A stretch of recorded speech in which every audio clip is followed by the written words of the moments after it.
Merci de votre attention sans cesse renouvelée au programme de Gangan TV. Un plaisir pour moi de vous retrouver à nouveau dans cet autre numéro de Café Débat. Vous le savez, l'émission qui donne la parole à ceux qui veulent la prendre en vue d'impacter l'opinion. Dans cette première partie d'émission, nous nous intéressons à la présidence de la République, une nouvelle pratique proposée qui devrait être instituée d'année en année à la présidence de la République autour de la première personnalité du pays.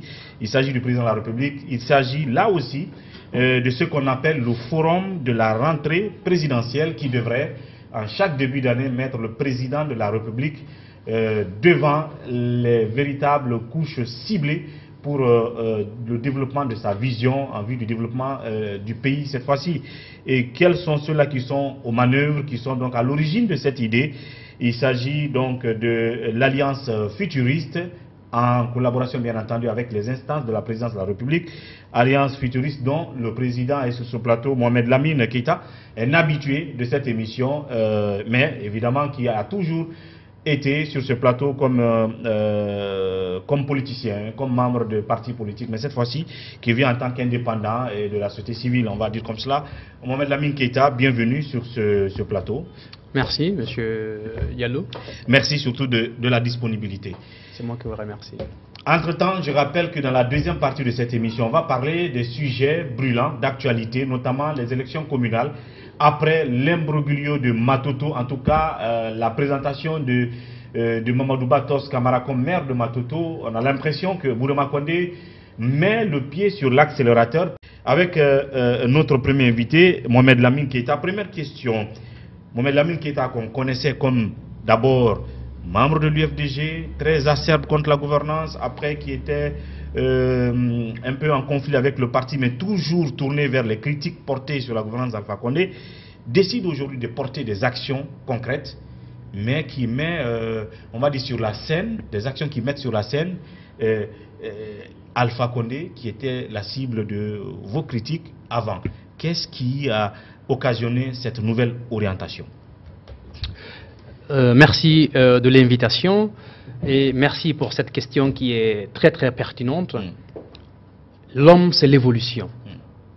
Et les jeunes générations doivent aller dans ce sens-là.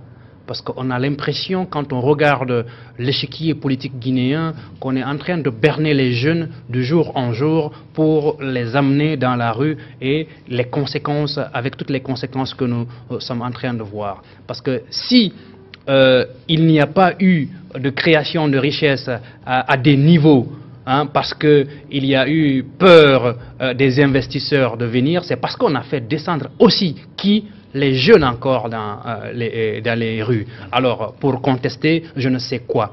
Alors, ce qu'il faille faire, c'est quoi aujourd'hui? C'est de replier, de se poser des questions, de mûrir la réflexion pour faire avancer cette jeunesse-là. Mais si des jeunes ne prennent pas l'initiative de faire cela pour allumer les lanternes pour encore ces jeunes générations-là, je pense que nous irons de manipulation en manipulation et les jeunes ne verront pas la lumière. Et alors, c'est pour mettre fin à tout ceci que, d'ailleurs, nous, jeunes, nous sommes retrouvés pour créer ce qu'on a appelé l'Alliance futuriste pour non seulement faire en sorte de faire émerger des idées futuristes, mais aussi de défendre les acquis démocratiques et les acquis de la gouvernance que nous constatons sur le terrain pour que dans la vie de la nation, les jeunes qui sont intéressés non seulement puissent faire en sorte d'être positifs, mais aussi que ceux qui ne sont pas intéressés à la vie de la nation puissent s'intéresser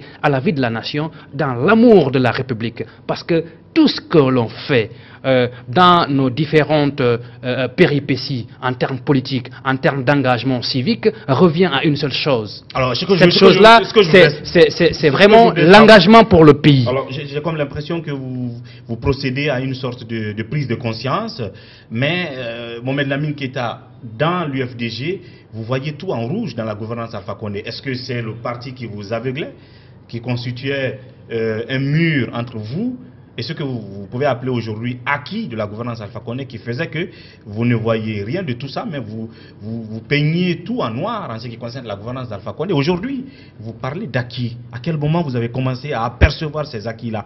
Est-ce que quand vous avez été en mal avec l'UFDG, quand vous avez quitté l'UFDG finalement, que vous avez commencé à apercevoir ces quelques positivités dans la gouvernance d'Alpha Condé? Vous m'avez toujours reçu sur ce plateau et j'ai toujours été clair dans mes propos. Alors, cette clarté disait que je n'étais d'abord pas d'accord avec les pratiques qui se passaient à l'UFDG, qui justement peignaient tout en noir dans la gouvernance du président Alpha Condé. Cela faisait des remous à l'interne, à l'intérieur de l'UFDG, chose d'ailleurs qui a valu parfois des sanctions et des exclusions. Pourtant, on vous indexait comme des gens dans l'UFDG qui voulaient plutôt que celui soit le plus radical possible contre le régime d'Alpha Condé, et que vous ne pardonniez aucune souplesse de la part de Cellou vis-à-vis d'Alpha Condé. Alors que c'était le contraire, parce qu'on a observé par après qui, dans la radicalité, faisait en sorte que de manifestation en manifestation, mettait les gens dans la rue, chose à laquelle nous nous opposions à l'intérieur, parce que moi, je suis issu de l'axe de la démocratie. Je suis un jeune de l'axe, un jeune leader de l'axe. Donc, je suis opposé, mais catégoriquement, à la sortie de ces jeunes-là tout le temps, hein, pour se faire... Vous y étiez opposé quand vous étiez à l'UFDG? Bien sûr que oui, à l'intérieur. C'est ce qui a d'ailleurs valu parfois des sanctions à l'endroit de ma personne. Mais ceci n'était pas du tout important. L'important était quoi? Nous étions à l'UFDG et nous prônions justement des propositions concrètes à l'endroit de la gouvernance, parce qu'il ne s'agissait pas seulement de critiquer, descendre dans les rues et faire en sorte qu'il y ait pagaille dans le pays et que les gens n'arrivent pas réellement à se mettre au travail. En tout cas, et alors, ce qui nous intéressait pendant ce temps-là, c'était quelle stratégie pour faire des propositions concrètes à la gouvernance du président Alpha Condé, pour que dans le fait qu'il se trompe quelque part, qu'il puisse rectifier cela. Alors, l'UFDG, en sa tête, Cellou Dalein, n'était pas inscrit dans ce sens-là. C'était une opposition catégorique et farouche, et chose à laquelle nous n'adhérions pas en ce moment-là, ce qui a fait que nous avons fait, disons, une scission à la chose. Alors, en ce moment-là, quel est le message le plus fort que nous annoncions? C'était réellement l'amour de la République. Tout ce que nous faisons, que nous soyons opposants ou que nous accompagnions le régime du président Alpha Condé, c'est de faire en sorte que toutes les actions que nous portons soient au bénéfice d'abord de la République et que les jeunes générations puissent bénéficier de cela avant, pendant et après même le président de la République. Alors aujourd'hui, Mohamed Lamine Keïta n'est plus de l'UFDG. Mohamed Lamine Keïta a pris sa distance, on peut dire son indépendance de Bahouri, qui était votre mentor politique, et vous avez créé le mouvement l'Alliance Futuriste, aujourd'hui qui est porteur de cette initiative qui est le forum de la rentrée présidentielle. Donc c'est le sujet. D'abord, c'est quoi le forum de la rentrée présidentielle? Alors, le forum de la rentrée présidentielle est un espace que nous voulons créer avec le président de la République pour que les initiatives locales puissent émerger de la part des jeunes, mais aussi que ces initiatives locales puissent s'inspirer de la vision du président de la République, dans d'abord ses acquis, dans ses initiatives et dans ses perspectives. Parce que dans une gouvernance, il y a des pratiques qui sont bonnes, et à chaque fois qu'il y a des pratiques qui sont bonnes, il faudrait non seulement faire en sorte que ces pratiques soient perpétuées, mais aussi que ces pratiques soient vulgarisées par la jeune génération qui, je disais tantôt, a tout intérêt de faire en sorte que l'amour de la République puisse primer dans toutes ses actions, que la haine de l'autre, que le rejet de tout ce qui se fait de bien, comme on est en train de l'observer aujourd'hui avec une certaine opposition.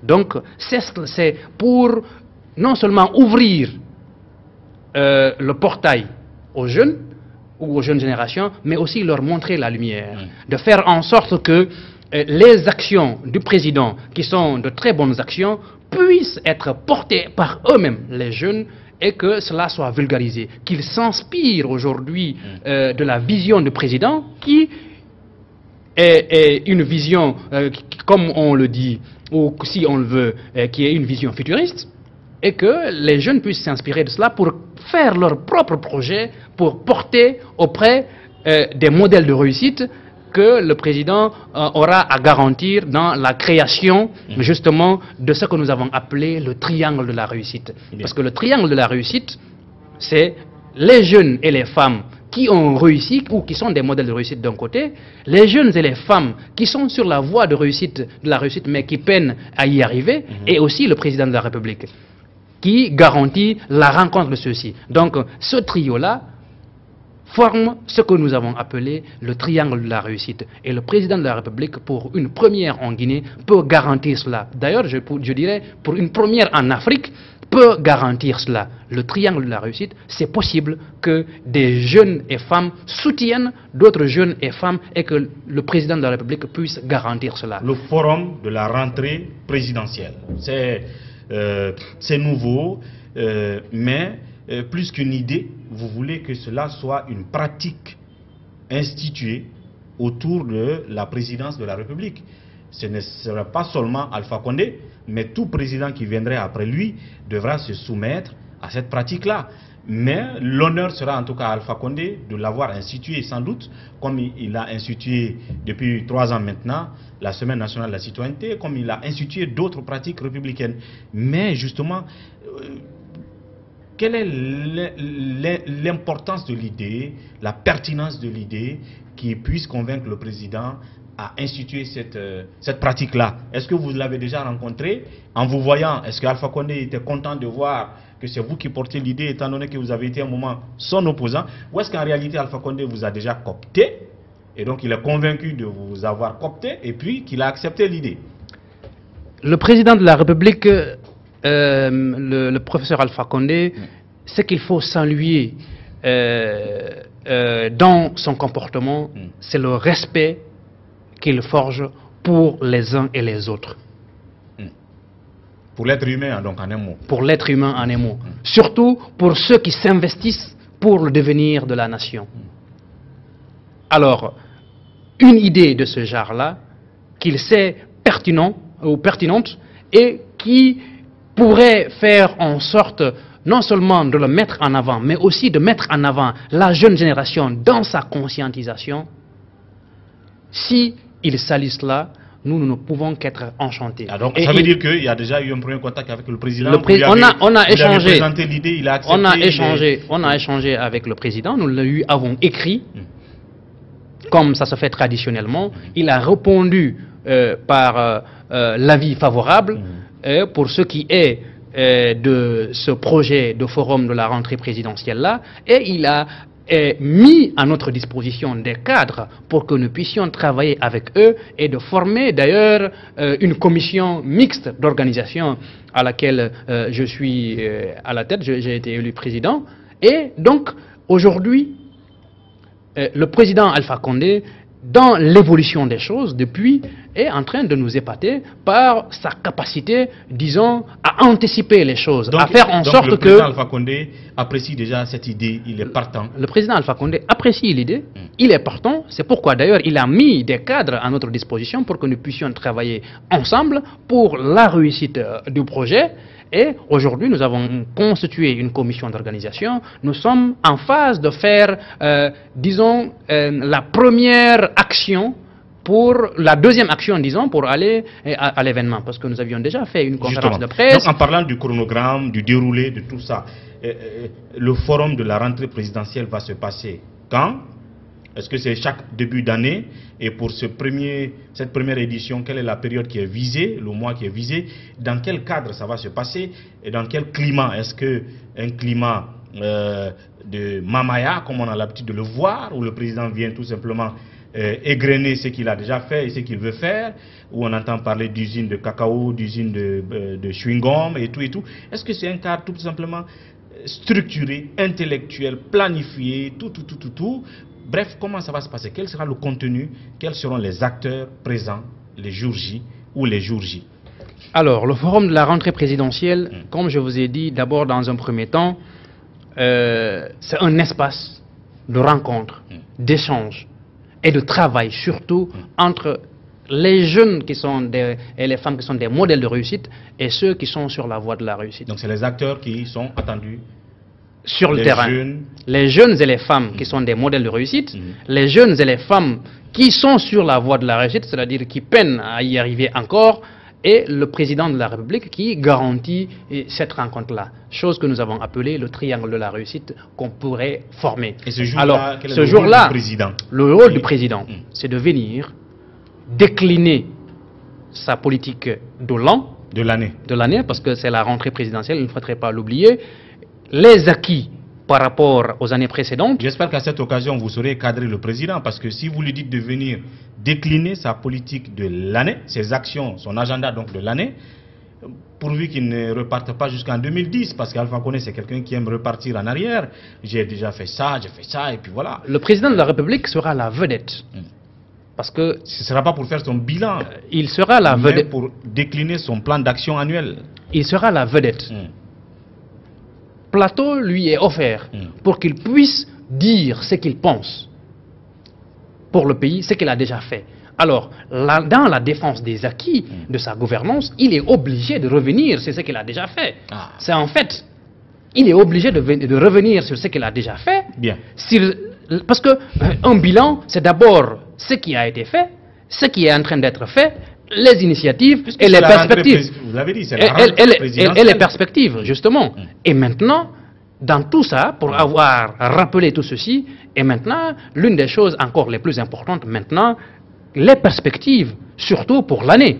Et donc, comment inviter alors les jeunes et les femmes présents à s'inspirer de son discours, de ce qu'il va étaler comme perspective, ses priorités de l'année, comment s'inspirer de cela pour faire ses propres projets, pour qu'ils puissent les accompagner ou pour qu'ils puissent garantir leur accompagnement. C'est à cela qu'on va y arriver. Et alors maintenant, dans la seconde partie, c'est-à-dire au deuxième jour, sera une journée de travail entre les modèles de réussite et ceux qui sont sur la voie. Ceux qui sont sur la voie porteront forcément des projets qui vont être... Des projets qui cadrent avec les priorités du président. Avec les priorités du président, mais aussi durant l'année, mais aussi leur initiative propre.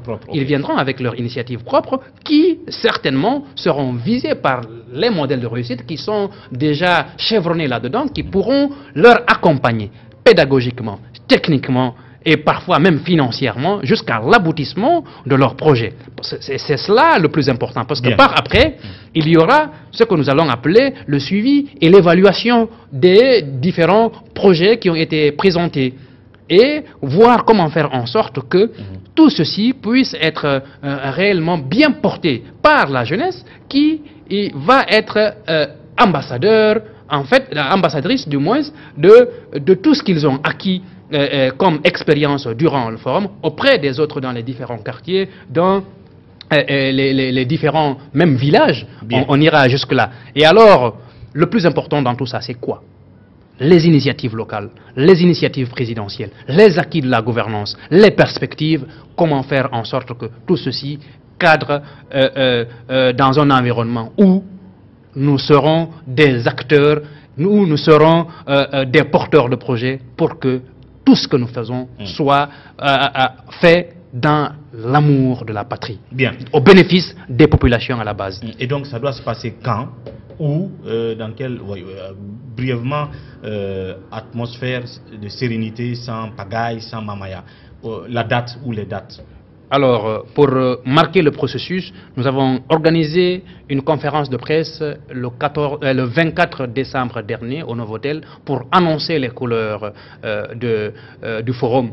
Le 15 février prochain, c'est-à-dire vendredi prochain là, nous comptons organiser la première rencontre, disons, ou la rencontre préparatoire de l'événement entre le président de la République et les jeunes et les femmes qui sont engagés dans le cadre de l'organisation de ce forum. Parce que en parlant déjà nous avons un défi de mobilisation et nous comptons mobiliser près de 3000 personnes à la Blue Zone de Kaloum pour pouvoir discuter avec toutes ces couches-là qui sont engagées à mobiliser le minimum de 5000 personnes pour le grand forum. D'accord. Alors, j'apprends déjà Mais ça, c'est l'activité préparatoire du forum lui-même. Le forum lui-même pourrait avoir lieu quand? Mois de mars, mois d'avril ou quoi? Le forum lui-même pourrait avoir lieu au mois de mars. Avant la première quinzaine, dans la première quinzaine, disons, du mois de mars, nous comptons réaliser le forum selon, disons, le calendrier aussi du président de la République. Justement, en parlant du calendrier du président de la République, en parlant même de la prédisposition de l'entourage du président, hein, à accompagner ce projet, parce que c'est quand même un projet qui est porté par quelqu'un qui n'est pas originellement du pouvoir, du RPG et tout et tout. On a parlé tout à l'heure de votre positionnement politique. On apprend qu'il y a des obstacles aujourd'hui, donc à l'avancée de ce projet. Oui ou non, c'est vrai. Déjà, cette activité du 15 que vous annoncez, du vendredi prochain, il y aurait des gens qui sont dans l'entourage du président qui pensent que non, il ne faut pas laisser cette idée évoluer du moment où ça ne vient pas de quelqu'un qui est d'ici. Et donc, il y a des obstacles. Et le président pourrait ne pas être disponible à ces périodes que vous indiquez là et auxquelles périodes vous l'attendez pourtant. Hein, vous attendez sa présence, notamment le vendredi prochain. Pourquoi même pas le jour du forum? Est-ce qu'il y a des esprits opposés à ce projet aujourd'hui dans l'entourage d'Alpha Condé? Vous savez, le plus important dans ça, c'est l'adhésion du président à l'idée du projet. Le président est enthousiasmé par cela parce qu'il a une vision claire qui prouve à suffisance que des actions de ce genre-là sont des actions à accompagner. Et alors, il a mis des cadres à notre disposition et nous essayons de travailler avec eux dans la mesure du possible pour que cela soit. Mais qu'à cela ne tienne, nous sommes engagés à réaliser ce projet-là. À partir du moment où le président est partant, nous le ferons. Alors, oui, dans toute belle idée, il n'y a pas des gens qui sont en train de tirer le projet vers le bas ou même qui sont en train de l'empêcher justement. Parce qu'on apprend que ce n'est pas sûr qu'il soit présent au rendez-vous que vous vouliez. Justement, avec tout beau projet, avec toute belle idée, il y a forcément des gens qui, parce que ce ne sont pas eux qui ont porté le projet ou bien qui ont eu l'idée et qui veulent s'opposer coûte que coûte. Ça, on le ressent un peu dans l'entourage du président de la République. Mais nous n'irons pas jusqu'à commenter des choses comme ça, ou bien en tout cas des actions de ce genre-là qui ne veulent pas en fait que le président, qui prennent le président comme réellement une propriété privée et qui ne veulent pas faire avancer le président. Mais déjà dans l'activité préparatoire du vendredi à venir, vous voulez que le président soit là face à 3000 jeunes qui sont impliqués dans les préparations de ce forum. Mais si déjà il y a d'autres démarches qui visent à amener le président ailleurs, ce jour-là même où vous voulez qu'il vienne, est-ce que c'est pas sérieux? C'est pas un souci que vous prenez en compte? C'est sérieux, justement. C'est pourquoi nous lançons un appel au président de la République de porter une attention particulière au déroulement de ce projet-là, parce que ce projet-là, les personnes en qui il a le plus confiance risquent de le trahir dans le projet. Parce que nous apprenons, comme vous le dites, même qu'il y a certaines personnes qui veulent tirer ce jour-là le président vers Sigiri pour ne pas qu'il participe, disons, à cette activité du vendredi, pour prendre contact avec les jeunes et les femmes qui sont engagés pour la mobilisation, pour les travaux du grand forum de la rentrée présidentielle. Alors, nous, ce que nous disons, nous sommes sereins. Et nous restons derrière la parole du président de la République qui nous rassure à tout temps qu'il est de cœur avec nous, qu'il est de cœur avec l'organisation de ce forum pour que ceci soit une réalité au bénéfice des populations à la base. Alors, est-ce qu'Alpha Condé est vraiment prêt à instituer cette nouvelle pratique dans l'action de la présidence de la République en chaque début d'année? Est-ce qu'il est convaincu de la pertinence de cette idée relative à la rentrée présidentielle qui le mettrait en contact avec un certain nombre de couches pour décliner ses projets de l'année? Le point de départ en tout cas, c'est ce vendredi, ça se saura. Si lui-même se déplace pour venir, on verra qu'il est prêt. Et si après il prend un décret pour instituer la pratique, on saura aussi qu'il est déterminé. Donc il y a tout ça à attendre d'abord et à voir. Pendant ce temps, on ne peut que se contenter de vos explications du contenu de l'initiative et de la période. Peut-être un dernier mot à l'endroit en 30 secondes vis-à-vis de cette initiative, de sa pertinence et de ses visées. Aujourd'hui, nous demandons à toute la jeunesse guinéenne de se tenir comme un seul homme. Parce que les défis du futur que nous avons sont des défis qui ne vont pas nous pardonner demain. Et s'inscrire dans la logique, comment on appelle, de l'avancée du pays à travers des actions du président de la République serait, si vous voulez, la grande porte ouverte à la réussite de cette jeunesse. Parce qu'il faut le reconnaître aussi que jamais dans les régimes précédents, il n'y a eu de promotion de la jeunesse ou de promotion en tout cas des jeunes que dans le régime du président Alpha Condé, il faut le reconnaître. Donc c'est une chance pour nous que de nous inscrire dans ce sens-là et nous demandons à ce que tous ces jeunes-là puissent converger vers la Blue Zone de Kaloum le vendredi 15 février prochain pour pouvoir prendre contact avec le président de la République et prendre contact avec la commission d'organisation du forum de la rentrée présidentielle pour voir dans quel cadre nous pouvons travailler pour la réussite de cet événement du projet du forum de la rentrée présidentielle au mois de mars prochain. Voilà Mohamed Lamine, merci. Nous suivrons tout ça de près et on aura d'autres occasions d'en parler. C'est moi qui vous remercie. Merci, courage et bonne chance. Merci. C'est moi qui vous remercie. A tout de suite après la pause thé.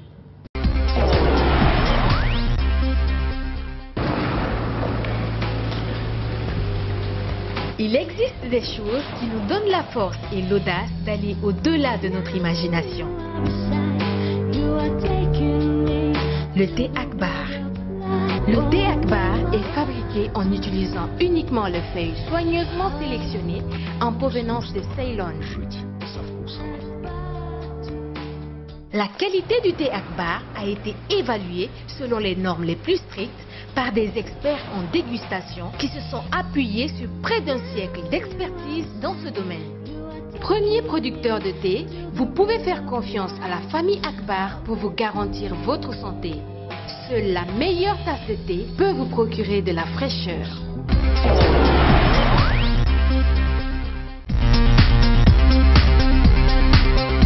Docteur Faya Milimono qui nous parlera des 6 années d'existence du bloc libéral et du bilan qu'il fait de ce parti politique au vu des 3 rôles principaux d'un parti politique dans une démocratie, notamment la participation au débat public, la conquête du pouvoir à travers la participation du parti aux différentes échéances électorales, mais aussi, et plus important, la formation et l'éducation des militants de ce parti. Est-ce que le bloc libéral a rempli ces 3 rôles sur la scène politique en Guinée? Est-ce qu'on peut être fier de son bilan? Dr Faya Milimono, puisque c'est aujourd'hui justement cet anniversaire du BL, nous parlera de ces sujets, mais bien avant, avec lui, on va d'abord développer d'autres sujets qui font l'actualité depuis les 48 dernières heures, voire les 72 dernières heures. Il s'agit notamment de Matoto, l'imbroglio quant à l'installation du maire. Un maire a été présenté, il s'agit de Mamadou Batos Camara. Quelle analyse fait Dr Faya de cette situation? La nébuleuse électorale de Matoto. D'ailleurs, on a célébré les 1 an, l'anniversaire de ces élections communales, le 4 février passé, ce qui est un mauvais exemple, des mauvais exemples qu'on puisse citer sur la Guinée. Et je l'ai dit, la semaine passée, on a présenté un maire à l'opinion, et c'est Mamadou Batos Camara qui devient ainsi le maire de la commune de Matoto. Votre réaction, est-ce que vous vous attendiez à cela comme la fin d'un processus qui était déjà défini par le pouvoir ou par la mouvance? On pouvait s'y attendre parce qu'aujourd'hui il faut reconnaître que nous sommes sortis du cadre constitutionnel et légal depuis très longtemps et la Guinée est devenue du n'importe quoi sous le regard du professeur en droit, le professeur Alpha Condé. c'est quand même décevant. C'est comme cracher sur les cadavres de tous ceux qui ont cru en lui et qui se sont battus, qui ont été malmenés, qui ont été tués certains par certains ministres d'aujourd'hui, dont par exemple Bourema Condé, à l'origine de cette pagaille au sein de nos communes. Ce qui s'est passé à Matoto, c'est la conséquence directe de ce qui s'est passé un peu partout à l'intérieur du pays, ce que l'opposition, à mon avis, n'avait pas besoin d'accompagner. Ce qui s'est passé durant ces élections, qui sont devenues un record mondial, parce que effectivement, c'est le 4 février 2018 que les Guinéens se sont rendus aux urnes pour voter pour les conseillers communaux. Ces élections avaient 3 conséquences majeures. La première, ça permettait l'installation des conseils communaux avec des maires et leurs adjoints. Deuxième conséquence, l'installation des conseils régionaux. On est encore loin de cela parce qu'on n'a pas encore fini l'installation des conseils communaux dans les 342 communes. Cancan attend toujours son maire. Ratoma connaît son maire mais n'a pas encore la chance de goûter à l'action de son maire. C'est du n'importe quoi. Troisième conséquence, ça sera plus laborieux. C'est l'installation des conseils de quartier et de district. Il y en a plus de 4000.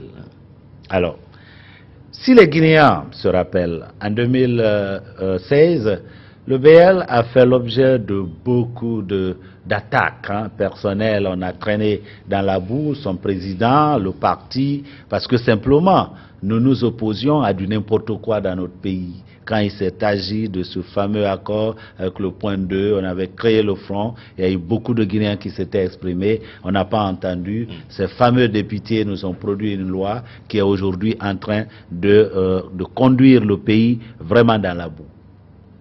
Si l'opposition n'avait pas accepté d'accompagner ce processus qui est illégal, ce processus, n'est-ce pas, qui se fait sous fond de corruption, qui est un délit, ce processus qui se fait sous fond de violence, n'est-ce pas, et du n'importe quoi, nous n'aurions pas eu Kindia, nous n'aurions pas eu Matoto, nous n'aurions pas eu Gekedou, nous n'aurions pas eu Wende, nous n'aurions pas eu, n'est-ce pas, Guéasso, etc. Malheureusement, vous êtes tous allés aux élections, vous y avez pris part, et puis finalement, on aurait simplement dit, monsieur le ministre, vous n'êtes pas autorisé à faire du n'importe quoi. La loi vous demande de prendre un arrêté pour appeler tous les conseillers à leur première session. Ils devaient être installés le même jour. Et puis indiquer que les élections des exécutifs devaient se faire.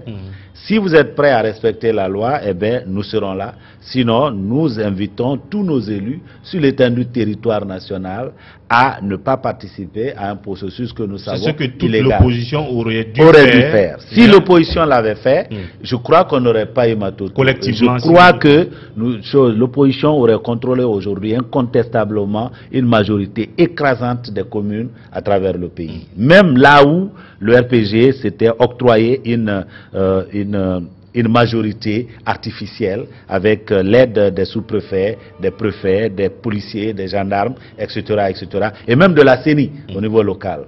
Alors, pour rester dans le cas Matoto, déjà, je l'ai dit, un maire a été présenté. Pensez-vous que c'est une scène de façade, tout simplement, que c'est un monsieur qui va souffrir de légitimité et en même temps, la participation de votre conseillère, la conseillère du BL, était dans la salle alors que les conseillers de l'UFDG en leur tête, Kalemoudou n'était pas là. Or, vous êtes des alliés à Matoto. Comment vous expliquez tout ça? D'abord, Tos présenté comme maire, est-ce qu'il va souffrir de légitimité? Est-ce que c'est un forcing? On l'a imposé, ainsi de suite. J'aime bien les mots tels que vous les avez choisis quand vous dites on nous a présenté un maire. C'est pas quelqu'un qui est élu, on nous l'a présenté comme maire. C'est différent de ce qui s'est passé avec Kalemoudou. Le 15 janvier, il y avait 45 à l'exception, excepté quelques absents. Est-ce que c'est des absences motivées ou des absences forcées? Dans cette élection, tout peut aller. Alors, parce qu'il y a des gens, à Gekedou par exemple, qu'on a empêché d'être dans la salle et on a pris les cuisinières de certains leaders pour aller voter à leur place. Donc, On a vu le comptage qui a permis à Kalemoudi d'être déclaré le vainqueur. Bon, Bourema, toujours fidèle à lui-même, après avoir massacré les militaires de l'opposition, c'était quand il était sous-préfet à Badakoro, continue à banaliser la République, à trader la République dans la boue. Il a dit c'est annulé, alors qu'il n'en avait aucun droit. Je m'attendais à ce que la Cour suprême se prononce là-dessus, parce que le recours que Maître Béa, j'ai beaucoup confiance à Maître Béa, le recours que Maître Béa avait fait, ce n'était pas un contentieux électoral, c'était un abus, un acte abusif d'un administrateur qui ne connaît pas son travail, en la personne du ministre Bourema Kondé. Alors, la Cour a décidé ce qu'elle a décidé, mais je dirais que pour nous, le maire à Matoto, c'est Kalemoudou Yansane. Donc TOS est tout simplement imposé. Si TOS reste, bon, on pourra l'appeler président de la délégation spéciale de Matoto. Ça aussi, ça va. Donc c'est quand même une mairie. Vous êtes sorti du cadre de délégation spéciale, où vous l'appelez le maire, où vous ne le reconnaissez pas. Vous savez. Non, en tout cas, quand un maire, c'est quelqu'un qui est élu, qui est élu régulièrement, et donc qui a toute la légitimité.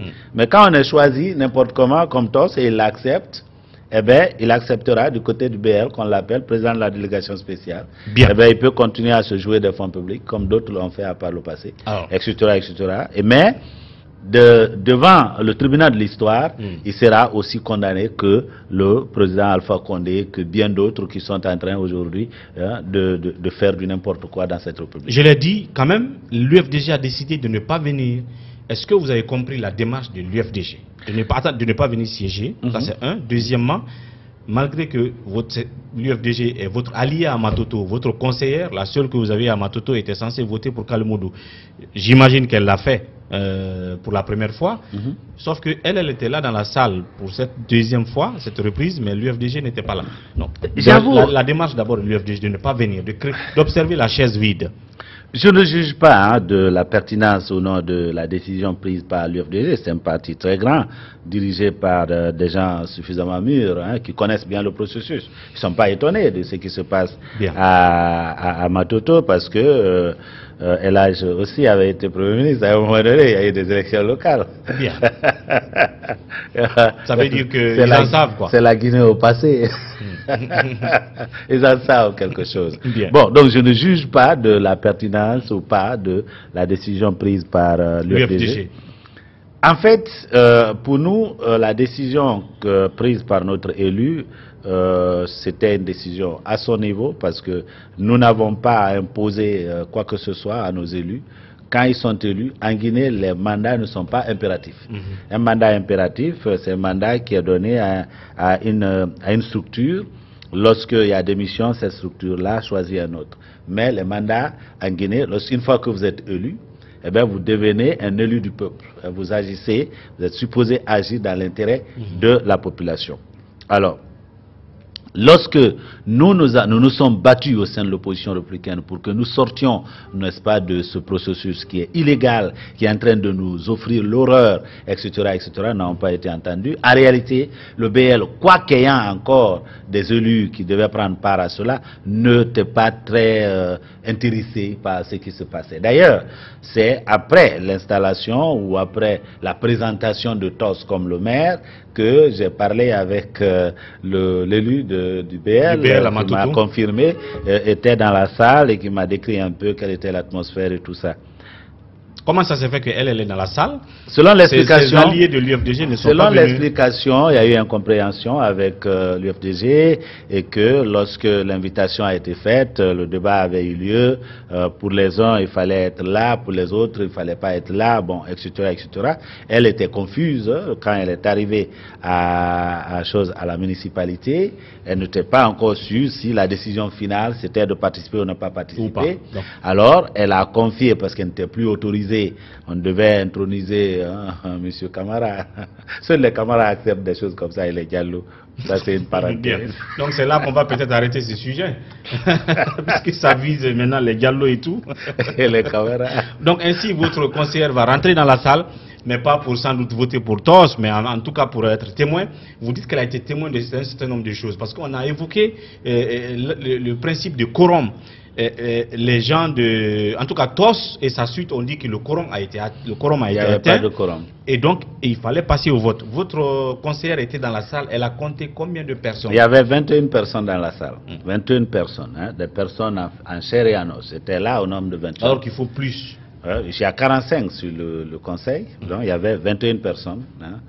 Et ce qui a beaucoup attiré son attention, c'est de voir parmi les personnes qui avaient failli l'agresser la première fois que l'élection a eu lieu et Kalemodo était sorti vainqueur, ce monsieur était dans le public, hein, qui était là du côté du RPG, du côté de l'UFDG. Ce monsieur a failli l'agresser la première fois. Alors, elle savait donc que ce monsieur n'était pas dans la salle en tant que conseiller. Mais cette fois-ci, ce monsieur était là comme conseiller électeur. Du RPG. Voilà, du RPG. Bon, avec le RPG, avec le professeur Elhadji Alpha Condé, on ne peut pas savoir qui est conseiller, qui n'est pas conseiller. C'est vraiment un trou noir. D'ailleurs, il n'y avait pas une figure humaine, hein, qui représentait le RPG, c'était un coq. Le reste, c'est noir. Donc, on peut dire aujourd'hui, vous êtes conseiller, allez-y vous asseoir là-bas. Demain, vous êtes spectateur. Après-demain, c'est du n'importe quoi. Donc, le constat fait par votre conseillère dans la salle, c'est qu'il y avait beaucoup, au moins 7, hein, il y avait beaucoup, au moins 7, qui n'étaient pas des élus. Pas des élus, qui avaient pris place comme élus. Il y avait au moins 7. Donc, ce témoignage de votre, vous comprenez, de votre conseillère est mieux. Est mieux. C'est-à-dire les conseillers eux-mêmes, ceux qui étaient véritablement élus, déclarés élus, il y avait à peine 16, hein, dans la salle. À peine 16 dans la salle, si ce n'est pas 15. Hein. Il y avait du n'importe quoi là et il y avait 10 procurations au moins. 10 procurations. La notion de RPG. Voilà. La notion de procuration aujourd'hui, il faut la comprendre. Hein? Je crois que le législateur avait pensé que voter par procuration, c'est au moins avoir le droit d'exercer son droit de vote, même quand on est malade, couché à l'hôpital, même quand on est loin de sa circonscription. De sa circonscription, on est en mission officielle, etc., etc. Mais non, dans la République d'Alpha Condé, la procuration, c'est pour les gens à qui on n'a pas confiance, qui vont voter dans la bonne direction. Donc on leur dit, même s'ils sont à la porte, on dit, barrez-leur la route. Restez dehors. On va voter pour eux par procuration. C'est ça la procuration aujourd'hui. C'est du usage abusif. C'est de n'importe quoi. C'est pitié pour ce peuple. Donc, pour continuer, est-ce que ce constat, ce témoignage de votre conseillère dans la salle peut constituer une sorte de... peut bien cimenter l'argumentaire des avocats de l'UFDG qui ont déjà porté plainte à un recours en annulation? Je crois, et puis je crois que la conseillère du BL peut être mise à contribution pour indexer le monsieur qui, 3 semaines plus tôt, a failli l'agresser. Ce monsieur donc était dans la salle, mais n'était pas là comme conseiller. Et le monsieur était, cette fois-ci, assis comme conseiller. Et il y avait 6 autres, n'est-ce pas, qui étaient dans la même condition. Sauf que les gens ont pris tout le soin pour ne pas qu'il y ait des preuves matérielles. Non, mais, on n'a pas admis les téléphones dans la salle, les journalistes n'étaient pas admis cette fois-ci dans la salle. Maintenant, à part son témoignage oculaire, il n'y a pas de preuves tangibles cette fois-ci. Ça peut se vérifier là. C'est des choses qui peuvent se vérifier. C'est-à-dire que... Oui, ça peut se vérifier. Si elle indexe cette personne, un seul élément de preuve, c'est suffisant pour mettre le cas à l'eau. Vous comprenez? Ce cas-là seulement. Cette personne qui a failli l'agresser, hein, la première fois que l'élection a eu lieu, Kalemodo est sorti vainqueur. Cette personne n'était pas parmi les conseillers.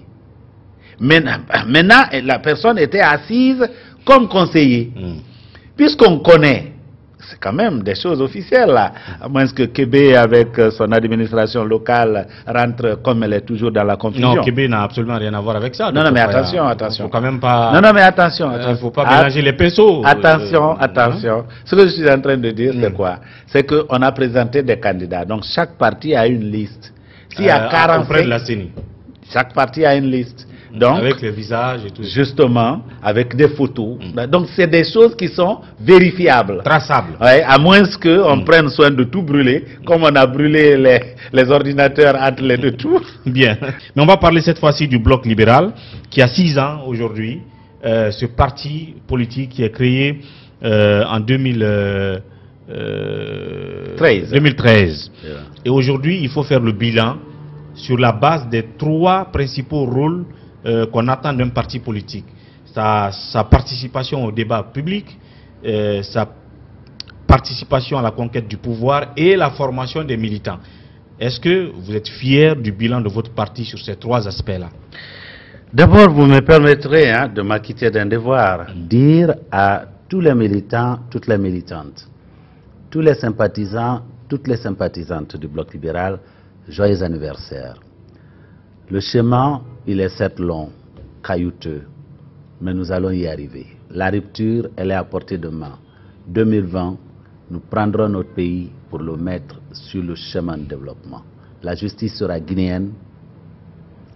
Toute la pagaille, toute la récréation de toute cette pagaille que nous sommes en train de déplorer aujourd'hui, ça sera derrière nous. Alors continuons le combat jusqu'à y arriver. Maintenant, pour répondre à votre question, il faut rappeler que sur le plan de notre participation au débat politique, nous avons misé sur la substance, sur la qualité.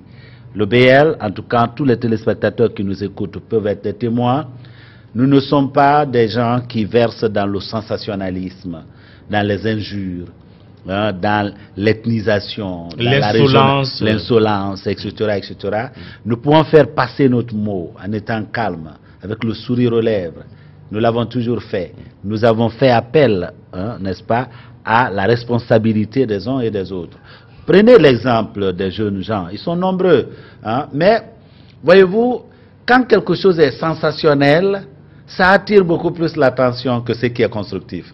Sinon, vous ne noterez pas sur les réseaux sociaux, ils sont très nombreux, les jeunes gens du Bloc libéral, Ibrahima Kalissila, Halimatou, Kadiatou, elles sont tellement nombreuses, des jeunes, Abaka Sidiki, Ouattara, qui interviennent. Qui émettent des idées constructives pour le débat politique. Pour le débat politique. Vous n'entendez jamais de dans leurs écrits ou dans leurs discours des injures, l'ethnisation, etc., etc. Et face à certains enjeux de notre pays, à certains problèmes depuis 6 ans, le Bloc libéral a toujours apporté des idées. Des idées, c'est-à-dire qu'on ne s'est pas limité à produire des critiques objectives. Des idées structurées. Voilà, des idées structurées. On a fait des propositions, aussi bien à l'opposition qu'à la mouvance.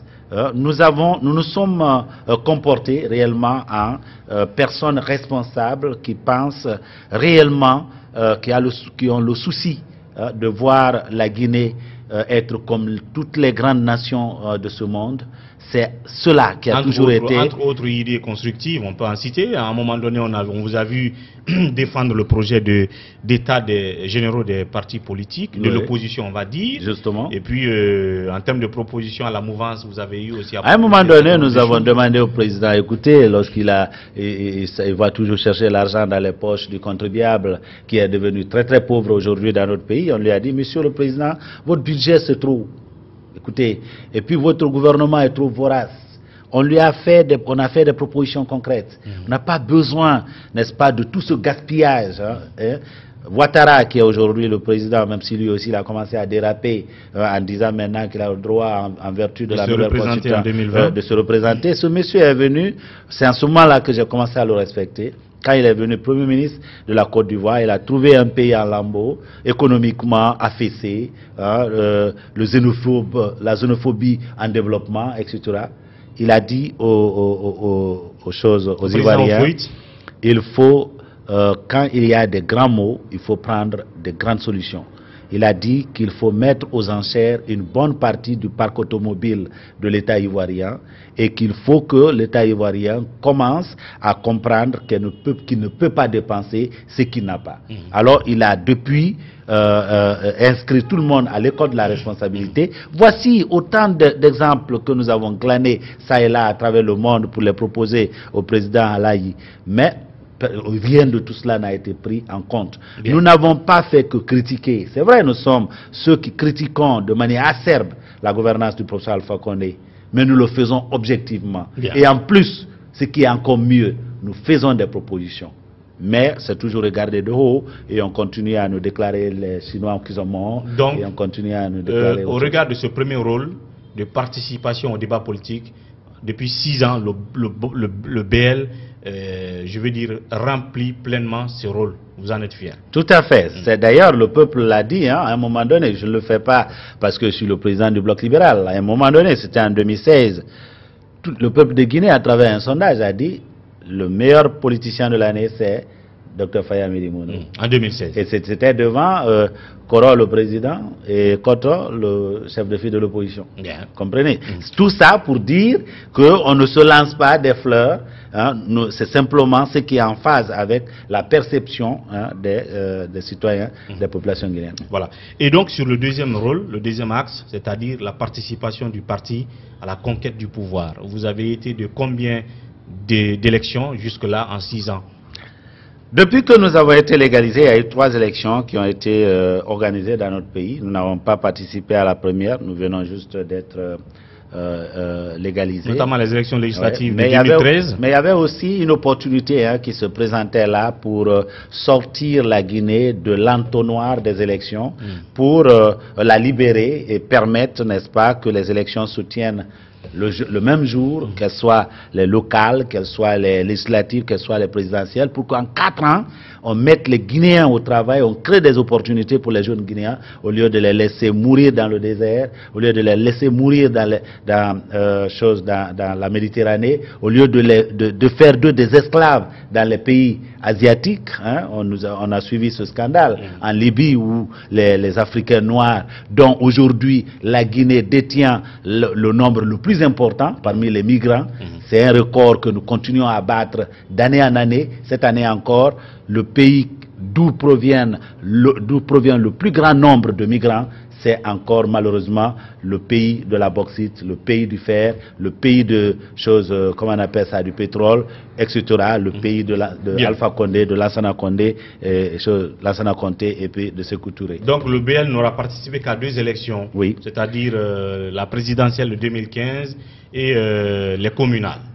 Effectivement, la présidentielle, quand nous avons déposé, tout à l'heure, quand j'ai fait le commentaire sur la radio, que tous les commentateurs avaient prédit que nous serions 8e sur 8, je n'ai pas donné l'exception, hein, que représentait Bayo, hein, qui est aujourd'hui malade, que Dieu fasse qu'il retrouve pleinement sa santé.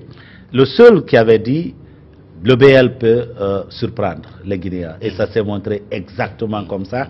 Parce qu'alors que beaucoup de commentateurs, beaucoup d'analystes politiques nous donnaient 8e sur 8, eh bien, le peuple a fait de nous 4e sur 8. À l'issue de la présidentielle de 2015. De la présidentielle. Et donc, ça, c'est un bilan que nous considérons être très positif. Et quelques années plus tard, en 2018, nous avons été également aux élections locales. C'est vrai, aujourd'hui, la politique est devenue mercantile, hein, dans notre pays. Nous avons présenté des candidats dans une 50aine de communes.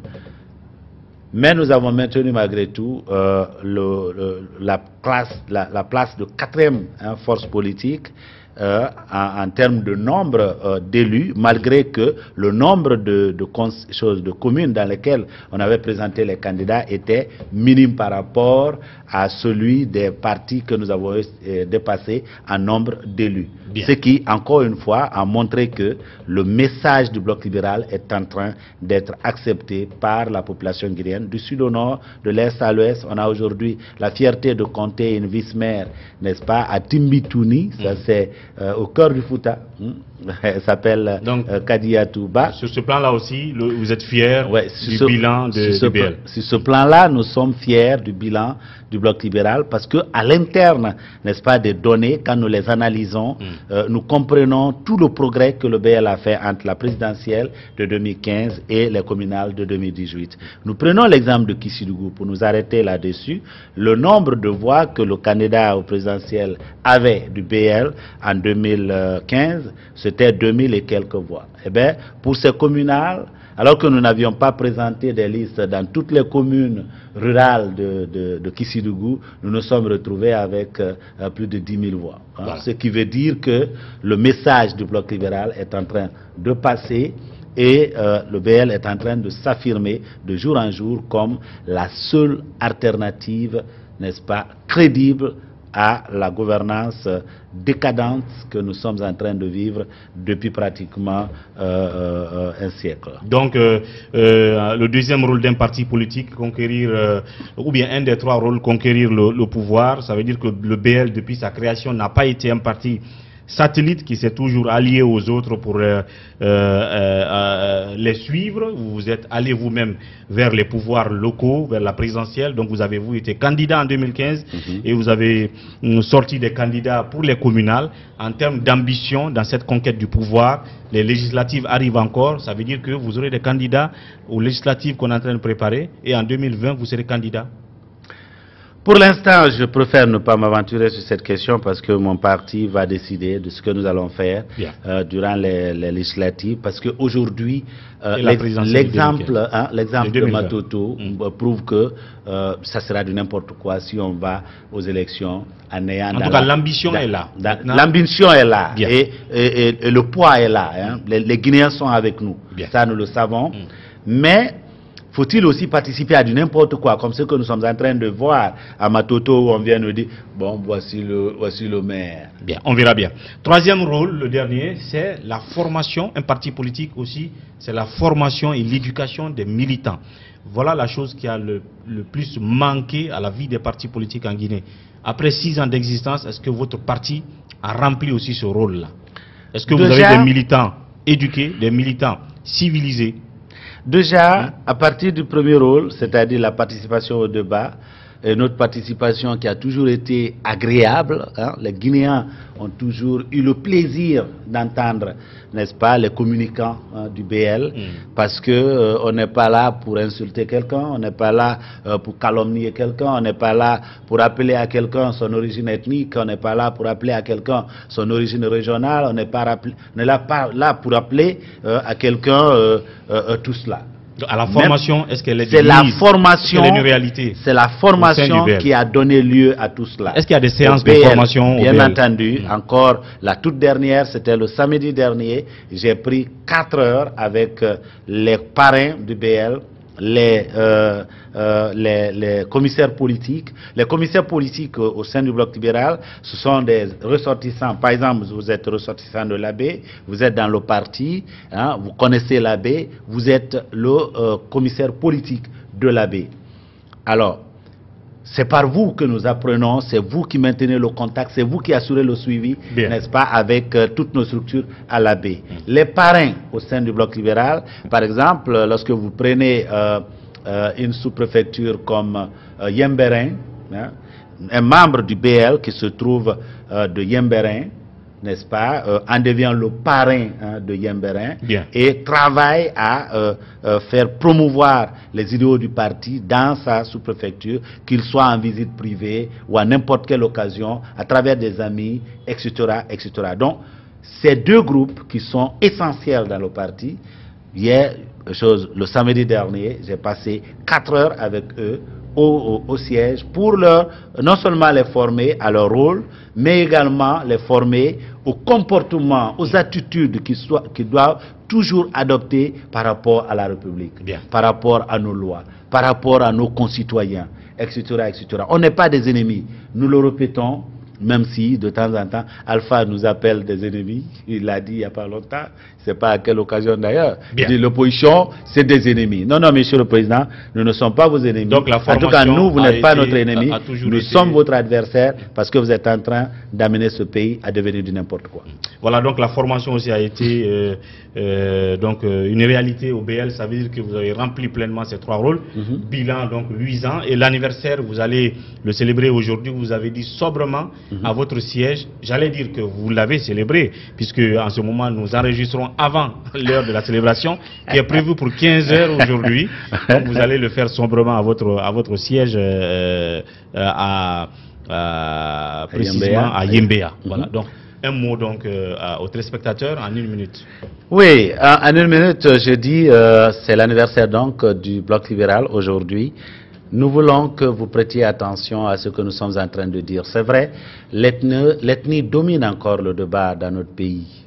C'est vrai, je suis Faya Mirimouno, donc Kissian de Guékédou, mais je suis d'abord guinéen. Et en tant que guinéen, je peux offrir avec mon parti un leadership, n'est-ce pas, attendu par les Guinéens depuis pratiquement 60 ans. Nous sommes en train actuellement de passer de quartier en quartier, rencontrer les groupes de femmes, les serrés, les groupes de jeunes, etc., où nous menons des débats, n'est-ce pas, francs. Nous voulons à cette occasion-là que les Guinéens prêtent attention à ce que nous sommes en train de dire, que les Guinéens nous donnent une chance. La Guinée peut être un paradis. Hein. Nous avons vu l'exemple du Rwanda qui, lorsque Kagame arrivait, il y avait beaucoup plus de crânes que de vivants au Rwanda. Aujourd'hui, le Rwanda compte parmi les meilleurs pays. Et puis la Guinée, le pays de la bauxite, le pays, n'est-ce pas, du fer, le pays de toutes... appelé le scandale géologique, il peut devenir l'un des meilleurs pays du monde. Sauf qu'il faut avoir des gouvernants de cette trame. Le BL est là comme la seule alternative actuellement crédible.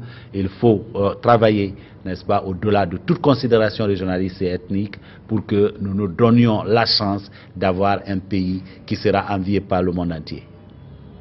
Voilà le BL donc il y a 6 ans. On va dire joyeux anniversaire à votre parti et bonne chance pour la suite. Merci beaucoup. Merci, à très bientôt. Merci bien. Mesdames et messieurs, c'était tout pour Café Débat d'aujourd'hui. À demain pour un autre numéro. D'ici là, prenez soin de vous et au revoir.